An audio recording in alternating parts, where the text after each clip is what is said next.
طبعا بكرة في مباراة مهمة جدا بين نادي ليفربول وتشيلسي اللي بتجسد المثل المصري اللي بيقول اتلم المتعوس على خايب الرجل.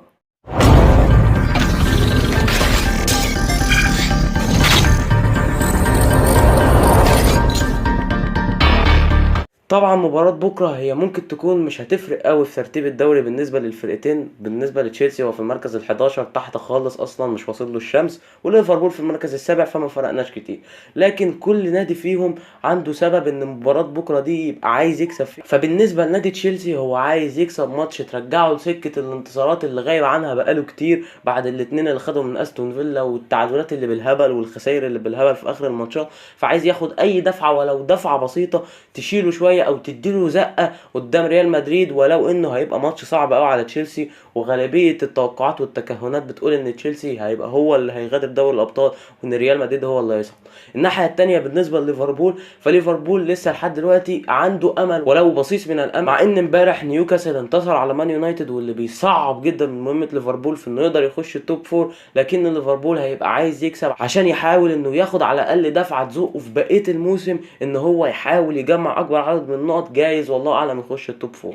طبعا نتائج الفرقتين في اخر الماتشات بالنسبه لليفربول وبالنسبه لتشيلسي هي نتائج لا تسر عدو ولا حبيب. ليفربول خسران من ريال مدريد رايح جاي، وكمان خسران من مان سيتي 4-1. على الناحيه الثانيه تشيلسي خسران من استون فيلا 2-0، وخسران ومتعادل كذا ماتش قبليه. ونتائج تشيلسي سيئه جدا في الفتره الاخيره لدرجه ان هم اقالوا جراهام بوتر المدرب بتاعه. فتعالوا بينا نشوف تحليل اداء تشيلسي في اخر ماتش اللي قدام استون فيلا واخطاء الدفاع والهجوم، ونشوف تحليل اداء ليفربول في اخر مباراه اللي خسرها 4-1 قدام المانسيتي. طبعا دي اول صوره قدامنا شايفينها لهجوم ليفربول في هجمه الجون الاول بالنسبه لفرقه ليفربول اللي صلاح سجله. شايفين ازاي ان ثلاثي الهجوم زي ما جاي في التشكيل قبل الماتش ان جاكبو هو اللي موجود في مركز الهجوم. شايفين ازاي ان جوتا اللي متواجد في العمق، وشفناها كذا مره في ماتش مانشستر سيتي ان جوتا ما كانش على الطرف اكتر منه، لا ده جوتا كان دايما في العمق ودايما في مركز 10 ودايما موجود اكتر في نص الملعب، وبيحاول ان هو يطلع بالفرقه لقدام. الدور اللي عفي منه صلاح في الماتش اللي فات بشكل كبير اكتر من الماتشات اللي فاتت.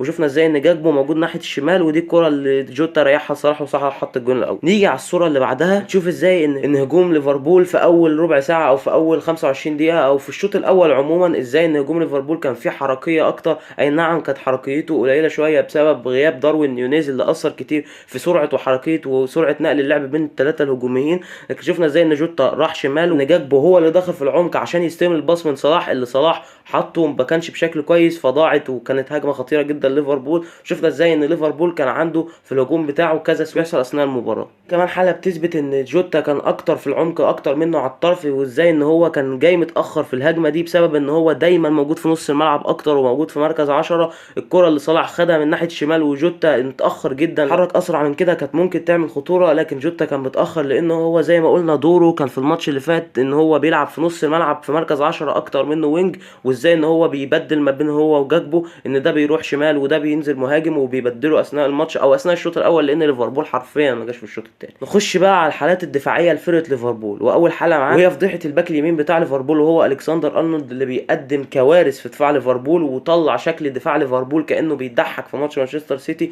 قدامكم في الصوره. ازاي ان في الهدف الاول وهدف التعادل لمانشستر سيتي ارنولد سارح في وادي تاني واقف مغطي الاوفسايد ب5 متر ولا 7 متر من كيفن دي بروينا، بتتلعب لجاك جريليش لوحده خالص. ارنولد الوحيد اللي واقف على الخط دفاع ليفربول، على الاقل كان واقف يعتبر على خط واحد، لكن ارنولد كان السبب ان الكره دي تبقى هدف التعادل في كره مضحكه جدا. لو مدافع بيلعب في نادي هواه مش هيغلط الغلطه دي. خش على الحاله اللي بعدها واللي بتبين لك سوء ملعب فرقه ليفربول، الكره مع رياض محرز، وازاي ان جوليان الفاريز اتحرك في ظهر فابينيو وفابينيو راح بدون عقل وبقله تركيز ان هو يضغط على رياض محرز وساب جوليان الفاريز انه يجري في ظهره، ولولا ان الباص كان سيء من رياض محرز. ودي الحاله اللي بعدها وهي الهدف الاول لفرقه استون فيلا في مرمى تشيلسي. فين ازاي السذاجه من مارك كوكوريا وانه سايب مركزه، وازاي ان هو اصلا مش مقدر الكوره، فالكوره بتتلعب طويله بسبب تحركه وتمركزه الخاطئ. اولي واتكنز بيسرق الاثنين وبيجري، كوكوريا بيلعبها له براسه بيروح بيحطها لوحده خالص.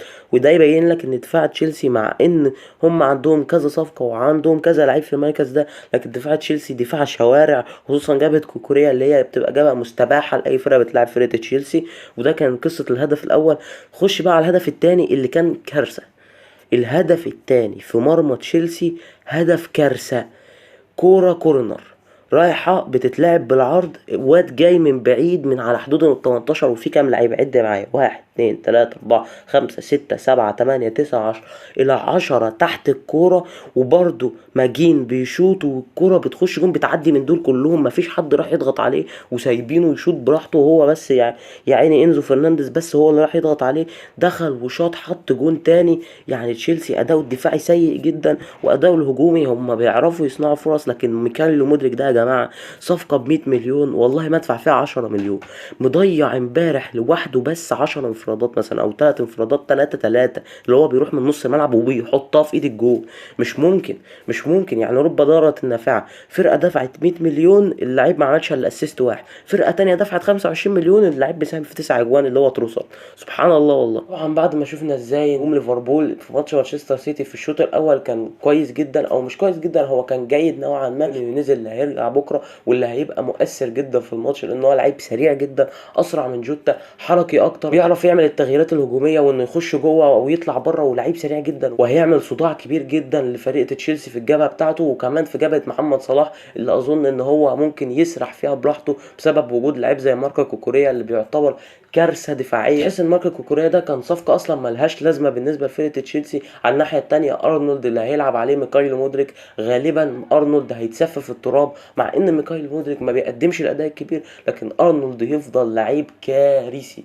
ارنولد باك يمين بقاله سنه او سنتين هو باك يمين كارثي. جيت بقى لفقره التشكيل، تشكيله ليفربول هتكون كالاتي: في حراسه المرمى هيلعب باليسون، هيلعب قدامه بكوناتي وفان دايك، هيلعب على اليمين بارنولد الفضيحه اللي معلوش بديل فكده كده بيلعب، على الشمال روبرتسون، ثلاثه في نص الملعب هيلعب بفابينيو وهيلعب بهندرسون، وممكن يعمل حاجه من الاثنين، يا اما هيبدا بهارفي اليوت، يا اما هيعمل فكره مجنونه اللي هما من الحاجتين، يا اما هيلعب بفيرمينو في مركز صانع العاب ويبقى بيهاجم وبادئ بيهاجم، يا اما برضه هيلعب في ديجو جوتا في مركز صانع الالعاب وهتبقى نفس الفكره، هيلعب على اليمين بصلاح وعلى الشمال بداروين نونيز وقدامهم كودي جاكبو.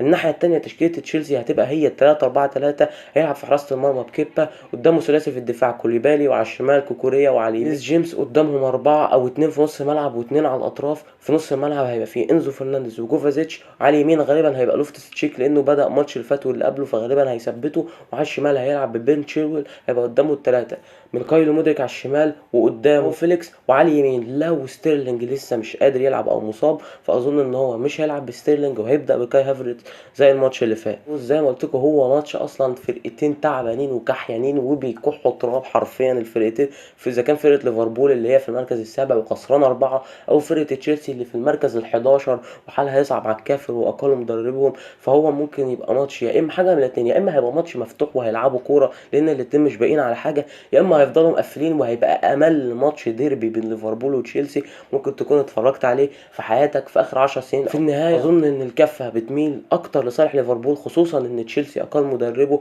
مع ان ليفربول مثبت مدربه، اي نعم ان ادائهم سيء جدا في اخر مباريات، بس تشيلسي لسه مقل مدربه وجابوا القرع شفته قدامك اهي، ما نعرفش اصلا هو ايه، هو جاي مدرب مؤقت لحد دلوقتي احنا ما نعرفش هيعمل ايه. وبالمناسبه توتنهام اتعدل النهارده بعد ما اقلوا كولتي، وكله عمال يكل مدربه، ونتائج سيئه جدا لكل الفرق سواء توتنهام او تشيلسي او ليفربول.